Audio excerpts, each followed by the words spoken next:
right, I think we're gonna get started here.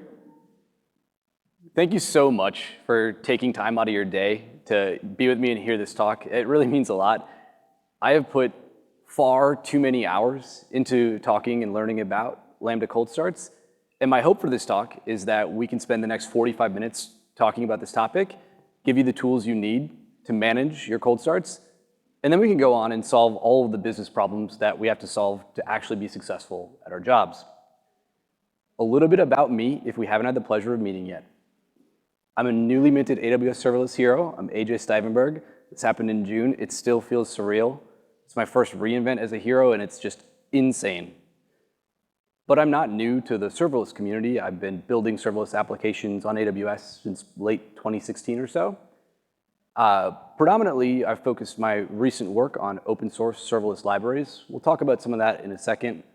One of them you might have heard of before. I previously was the principal engineer at Serverless Inc. That's the company behind the serverless framework. And now I'm a staff engineer at Datadog, and I work on serverless observability. When I'm not blogging or writing about Lambda or cold starts, I've been known in this community to have a little bit of a weird hobby. And I thought about getting up here and trying to explain what base jumping is, but this is just a whole lot easier. All right, here we go.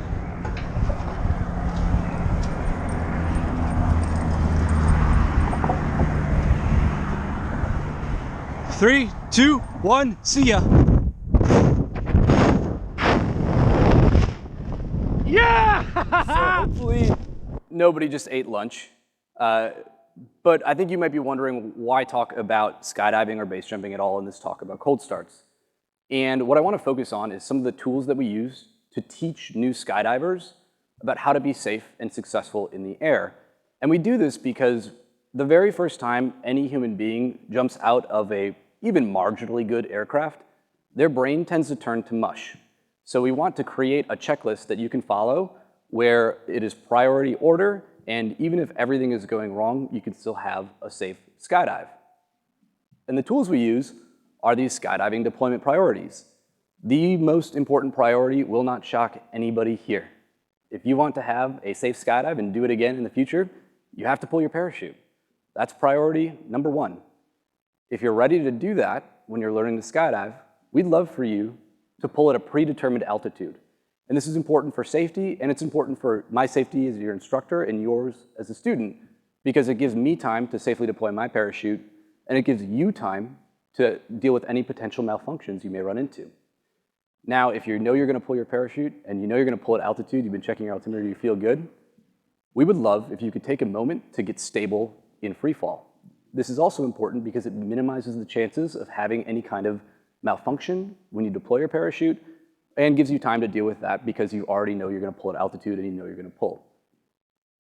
Finally, if you're going to do all these three things and you're ready to make this skydive, we'd love if you had a little bit of fun. Now, you're not going to find that in the instruction rule book because I made it up, but it fits my point nicely when we talk about cold starts. But why talk about Lambda cold starts at all? I think that there are a couple of main drivers for this. And again, my goal here is to talk about this and present it in a constructive way so you have the tools you need to manage this phenomenon.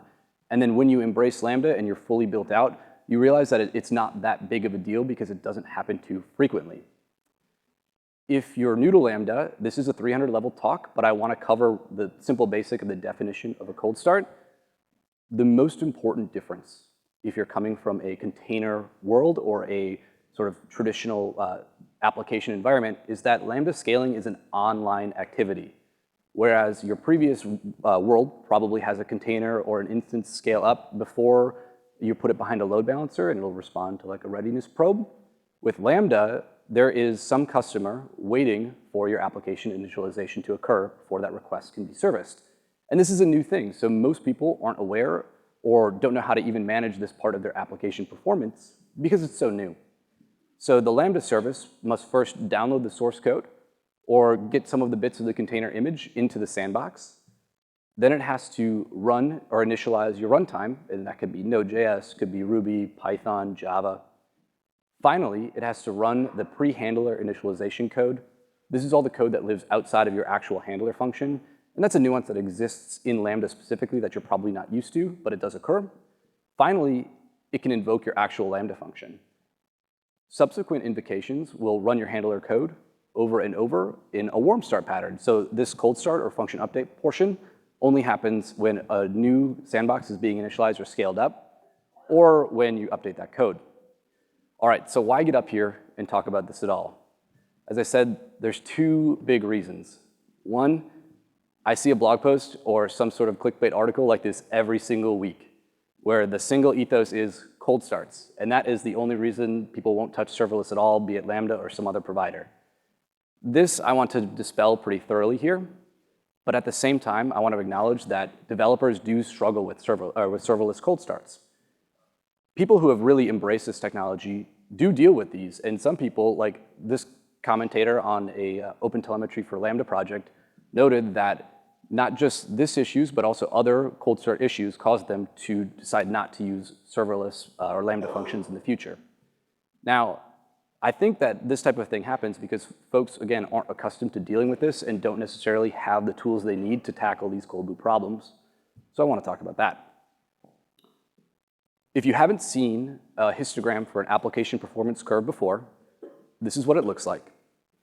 This is a plot of the frequency of requests for any kind of service given against relative performance. So P50 we define as 50% of requests finish in this time or below, and P99 is 99% of requests finish at this time or below.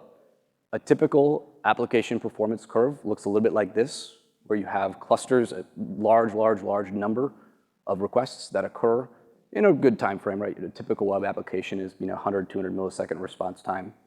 But then when things get interesting is all the way out at the tail end, at the P99. So for new serverless developers, when they first build an application on Lambda and it's either running at very low scale, maybe it's just their own testing, or they grab a container image that they already have and they plop it into Lambda and try it for the first time, they typically see something that looks a little bit like this. Now, this tail, this kind of bump at the end of the P99 curve, is typically contributed by cold starts. So I want to be able to cover that today. But I can't talk about cold starts without acknowledging the truth that this is a 1% phenomena. And this is governed by something called Amdahl's law, which says the overall performance improvement that you can get from optimizing any component of your application is going to be limited by the fraction of time that is actually used. So if you're looking at your metrics, if you're looking at your telemetry data and you see that you have 30, 40, 50% cold starts, we can work through this talk and you can optimize that portion and get that performance gain. But if you're looking longitudinally and you see 1%, 0.5% of your invocations are cold starts, even if you spend 100 hours working on that amount of requests, you're only going to limit your performance improvement by that tiny fraction that's actually used. Okay, so let's pull it back to skydiving pull priorities and the framework for thinking about saving your life and how it applies to dealing with AWS Lambda cold starts. So the very first priority, if you're going to take one thing out of this talk today, is to know and reduce the code you load. This is pulling your parachute. P1, have to do it. Absolutely have to do it. If you're going to know and reduce the code you load, the second most important thing you could do is accurately observe your service. Understand what is and is not a cold start. Understand when users are experiencing this latency and when they're not. This is pulling at altitude. If you're going to know and reduce the code you load, and you're going to observe your service, the next most important priority is not to fight the platform. Finally, if you're going to have a little bit of fun, it might be time to check out containers. All right, let's dive into the first pull priority, which is saving your life, knowing and reducing the code you load, or pull. Probably the single biggest mistake I see developers make is right here on the slide in this innocuous chunk of code. This happens to be a bit of Node.js code, but the lessons you can learn for this are applicable everywhere. And one of the concerns is, of course, people aren't used to dealing with initialization time being part of their application scaling, because with Lambda now, that is online. So users are grabbing libraries without necessarily knowing what's inside of this. This is something we've dealt with at Datadog quite a bit, trying to help people understand this. The bug and the problem in this code is right here. And what I hope to convince you is that if you have this code anywhere in your code base, it's a problem. Working with Datadog, I was working on an open source library where we decided to try to make this visualization more apparent to developers. So one thing we realized is that module hierarchies form a tree data structure where module A may load many children, and those children may load other children, and so on and so forth. Again, in Lambda, this is an online activity when you're scaling out for a function update, or you're scaling up for a new request. Loading the entire AWS SDK will occur in 540 milliseconds in this specific case. So that's a pretty big chunk of time you're spending loading that SDK. But like we saw on the screen, we're only grabbing one client out of that SDK. We're only loading SNS. So we're loading things like Code Whisperer and Code Catalyst and S3 and all of these other client libraries are being loaded into our node process that we're never even going to use. Again, this library is open source. You can also use something like console.time or measuring the time impact with Python has like an X arguments feature where it will tell you how long it takes you to load your dependencies. This is easy to do, and it's referenced at the link at the end of the slide or at the end of the presentation. So let's fix this. Let's see how much we can gain with, let's say, 12 characters. We're changing no functionality here. And this, again, this is using the V2 SDK, but this is how the V3 SDK is now structured. Some of the other runtimes, like Python and Ruby, haven't quite gotten here yet. They don't quite have a modular SDK. Hopefully they will. But all we've changed is we're importing directly the SNS client. We're plucking it out of the SDK. And nothing else functionally has changed in our static initialization or handler code. But we just cut 400 milliseconds off of the initialization time of our Lambda function. So this is a very, very simple thing you can do if you know and reduce the code you load. You can find these opportunities where you're not necessarily leveraging everything you're importing, and you can fix it. Again, the SDK is probably the biggest culprit, but let's dive into another really classic example. Here, we're looking at two require statements. This time, we're using the brand new AWS SDK v3 in JavaScript. But again, this parallels Python. This will work in Java, in Ruby, et cetera. In this case, we're requiring the Kinesis client. But then we also have a little bit of utility code and utility modules. And I'm seeing a lot of head nods because every company has some sort of util drawer or junk bucket or library that they're carrying around everywhere. And in this case, one of our biggest cold start contributors is lurking right here. Now, maybe we're only grabbing one little thing out of this library, but we're using like a bucket export. Or maybe you're writing Python and just grabbing the whole thing. But this can be super painful. Looking at this cold start trace, we can see sort of two large subtrace or span chunks that are here. The first is loading the Kinesis client. Now, that's going to happen in about 280 milliseconds in this specific case. Not everyone, it's n equals 1 here, folks. But secondarily, what's lurking in that myfunction util library? In this case, it's coming from a Lambda layer, but we can see that it's actually loading the entire AWS SDK. This is one of the reasons I typically don't recommend Lambda layers because you can't see what's inside of them, so you don't know what you're actually pulling in all the time unless you really dive in. And to be totally clear, Lambda layers don't change or improve your function cold start performance. So this is the type of thing you have to really look for to make sure that you're not accidentally packaging something you don't want to load into your handler. A classic example we saw was somebody who was importing a common structured library for logging, not realizing that that library also loaded a MongoDB driver. Nothing against MongoDB, I love the product, it's just that this function didn't use MongoDB at all, and it happened to be loaded. Let's move on to a second example. This is a little bit more focused, but I still see more and more opportunities for importing only what we need and importing only what we need when we need it. Let's take a classic example of a mono Lambda API pattern. Now, this is pretty typical. You may have an existing container image you've brought to Lambda, or you've built out like a large multi-route application. You have REST-based endpoints. You may have a little bit of Dynamo here. In a specific case, we have a Dynamo client and an SNS client. But hypothetically, let's say that this SNS client is only loaded on a special route for me, for AJ, and we don't need it all the time.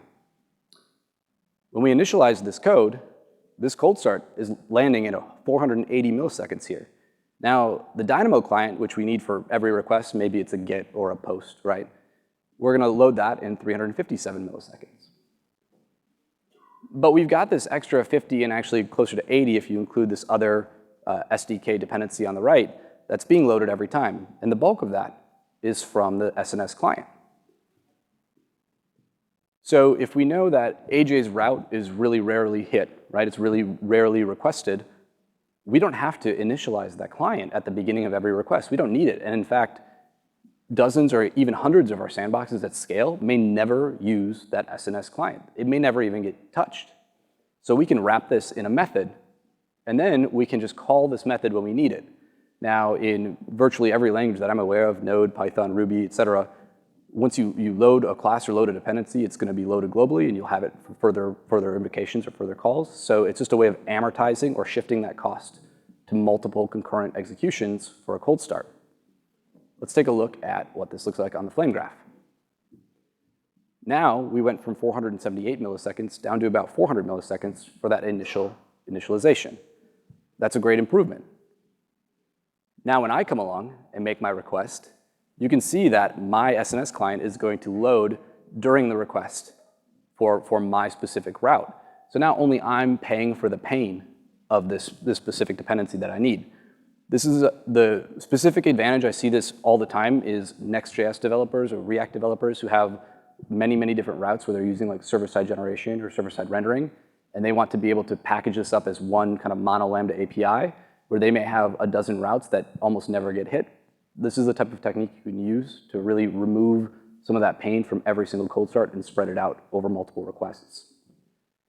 While I was working on this talk, I got a lot of questions, and I decided I was going to try and start answering them live, so I tried streaming some of this on Twitch. And that went okay, but I think the biggest thing I wanted to get out is that I wanted people to see how exactly the code they load impacts their cold start in a sort of general way. So I built a whole fleet of different test functions with different dependencies at different sizes. Did this in both Node and Python. The Node results are pretty linear, and I don't want you to necessarily take the specific numbers away, but rather the trend. It's a pretty linear relationship for the code that we're loading to the initialization duration impact that we have. We did the same thing with Python, 0 to 250 megabytes.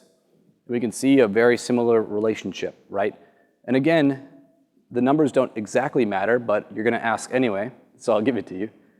Every 10 megabytes costs about 100 milliseconds-ish. Now, I know throwing a big asterisk up there is a lot, and the reason ish is this varies depending on exactly what you're loading and exactly what that code is doing. So let's look at some caveats.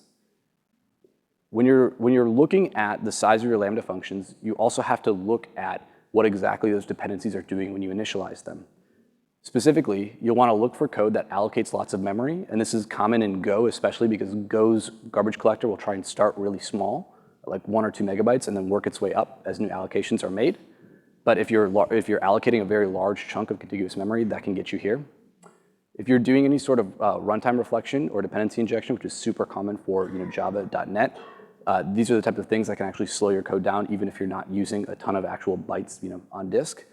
Java now has Snap Start. That's great. You should absolutely use it.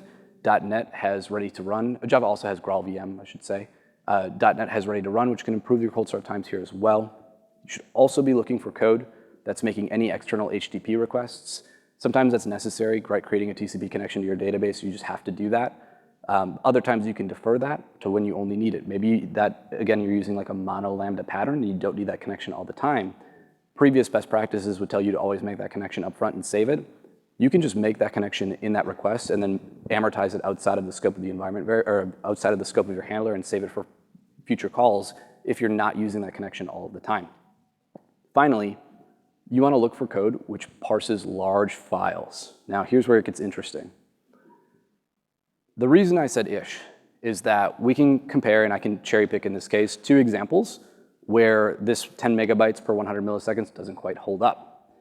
94 megabytes is the size on disk of the AWS SDK v2, and I tried to get as close as I could with real dependencies. In this case, I used Material UI, which includes like React and the virtual DOM, so that does a lot of static initialization, and a giant IMDb database of movie reviews, which is about 55 megabytes of just one JSON chunk.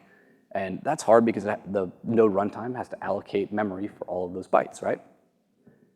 So as we saw earlier, 5 to 600 milliseconds. Maybe I got a slow one on this specific invocation, but we'll say 600 milliseconds for the entirety of the AWS SDK from the runtime. Very similar sized Lambda function will initialize, in this case, 2,625 milliseconds.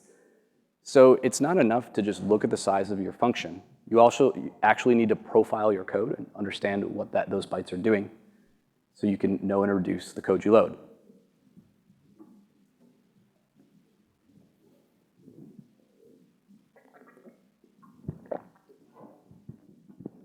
You have to pull your parachute. All right. We pulled our parachute. We've lived. Now, I want to talk about the next most important priority, accurately observing your cold starts or pulling at altitude. So there's kind of two main points I want to make here. The first is to know when your cold start is actually cold, when it actually increases user-facing latency. While working on this feature at Datadog, we started to see a huge number of flame graphs and traces which look like this. And this separation between initialization and invocation is entirely possible when using provisioned concurrency with AWS Lambda. But this is an on-demand invocation. So with the invocation and actually above it, the incoming request happening 13 seconds after initialization, how on earth is Lambda warming up a sandbox before the request was even made from the client? I went back and forth with AWS support on this for a while. I wrote a blog post that got a little bit of traction as well.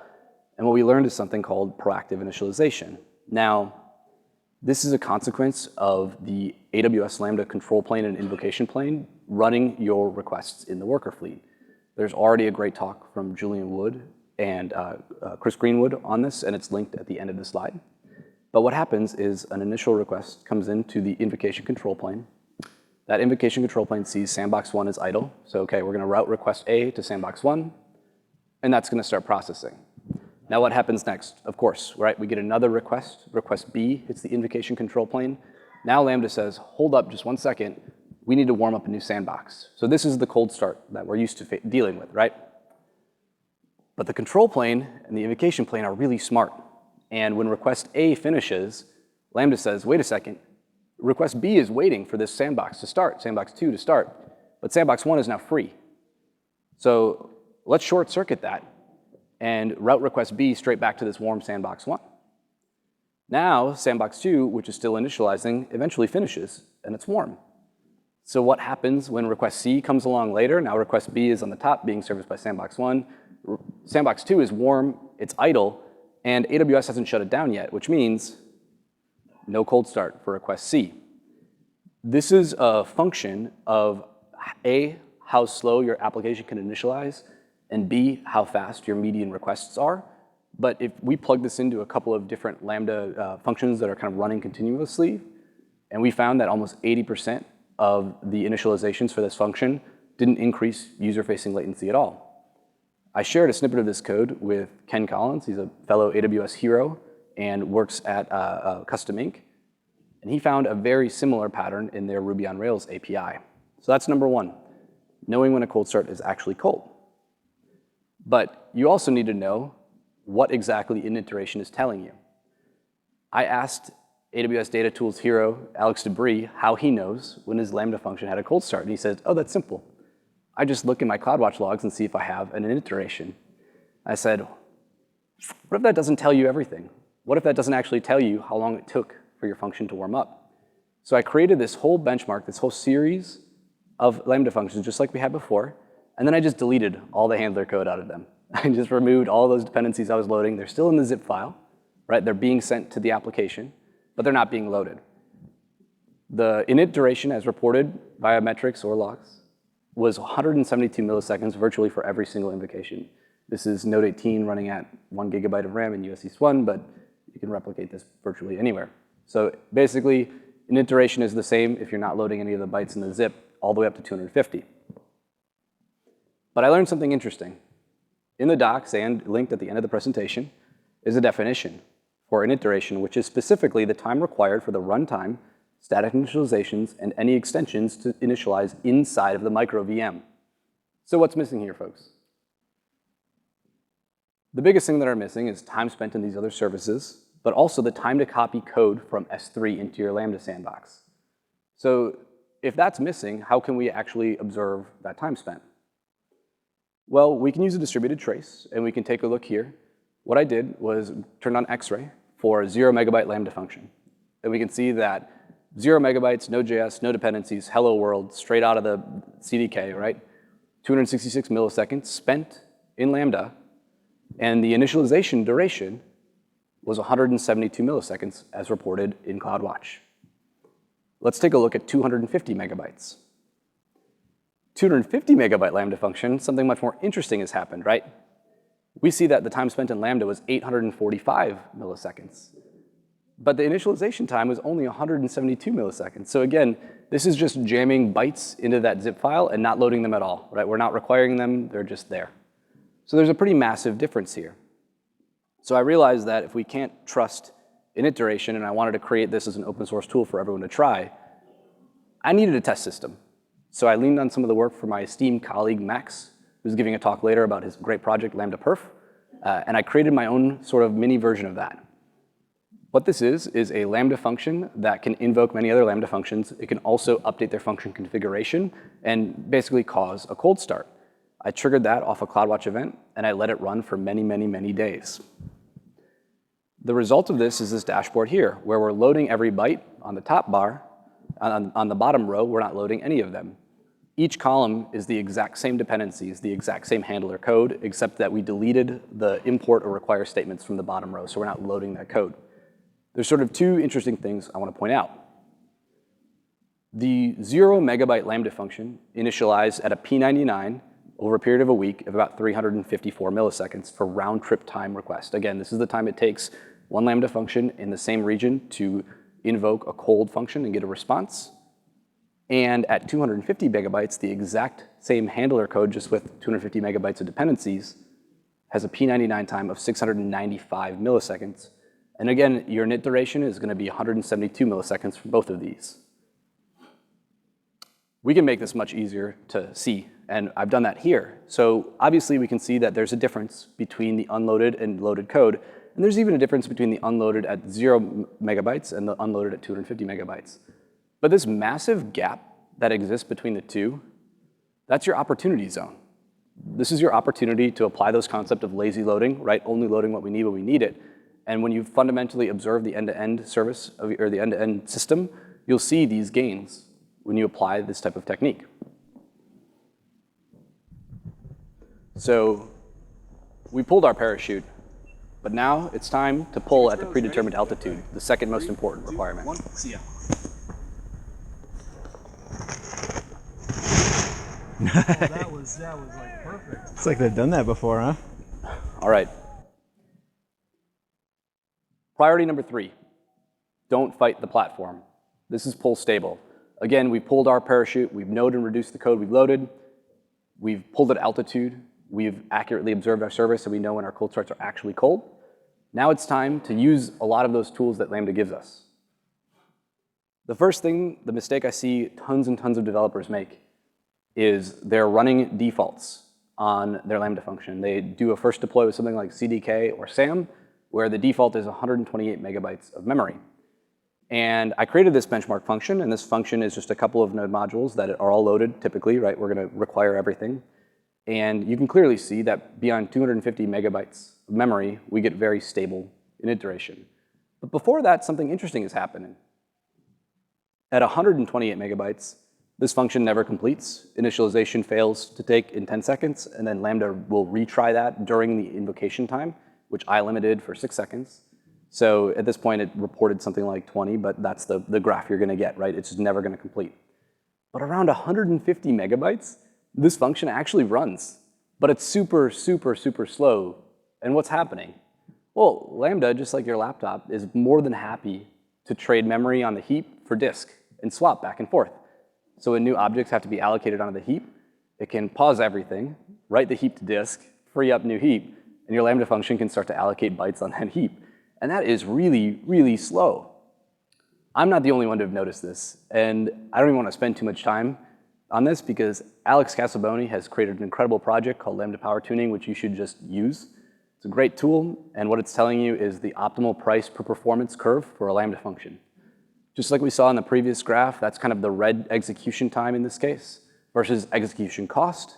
And what so many people learn is that increasing your function memory above the default 128 megabytes will actually save you a bunch of money on your Lambda bill.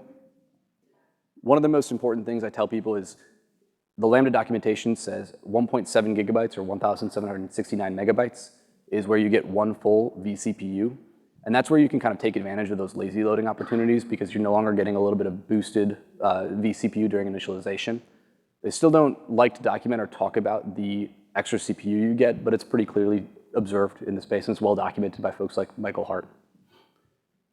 Next most important thing on the not fighting the platform is reading the docs. Many times, users think that latency in their application is caused by cold starts, right? They're seeing this new bump at the end, they don't know where it's coming from, they don't know why. But the truth is they didn't understand things that were happening in their application. One of these, up until last week, or this week, was understanding concurrency controls. Lambda now scales up much faster. It's incredible. But most importantly, it scales at a per function rate now. So previously, there was a maximum rate across all of your functions. And that would be the rate at which you can scale Lambda functions up and up and up. But now that is applied at each individual function level. So you get this isolation where something else happening in your AWS account with a Lambda function won't impact other parts.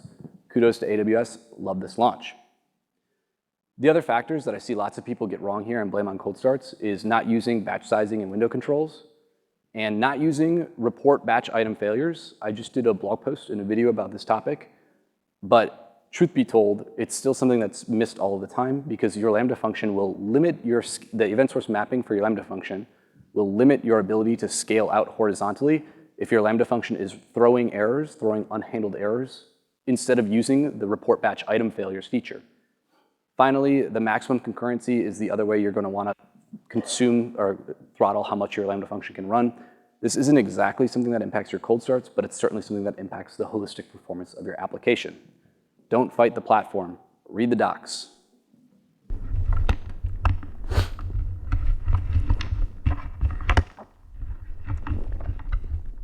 And this, of course, is the third most important priority. This is pulling in a stable configuration, like hopefully you'll see here. Whenever you're ready. 5, 4, 3, 2, 1, see ya!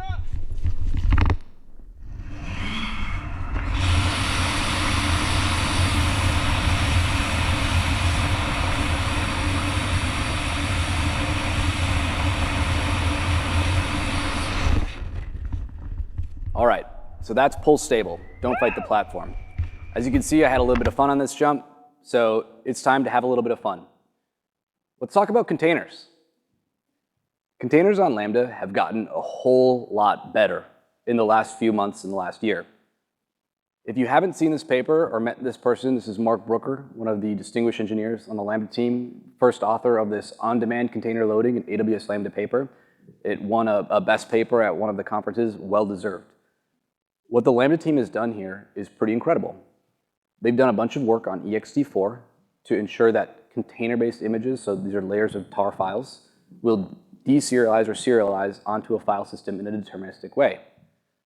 Then what they do is they take these deterministically serialized blocks and they chunk them into 512 kilobyte chunks.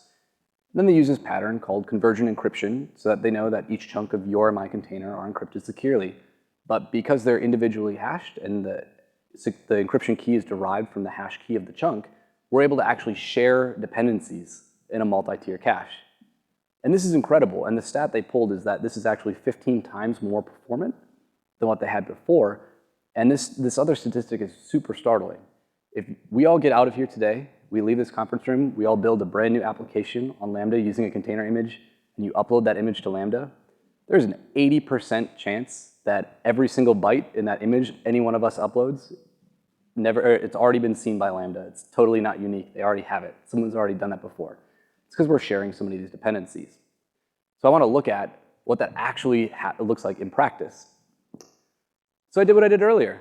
I created another suite of functions from 0 to 250 megabytes, just like before in a zip file. And then I copied those straight into a container image. And I ran them using Node 18's runtime for a period of a couple of days. I think this is a 1-day period, P99 chart. What did we learn?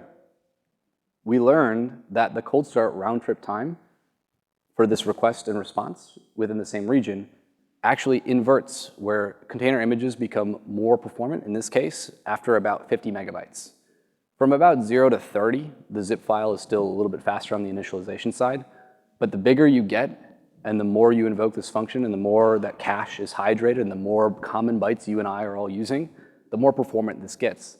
This is sort of the anti-fragility of Lambda. This is one of the reasons it's such an amazing service to work with. This also unlocks a lot of really cool things.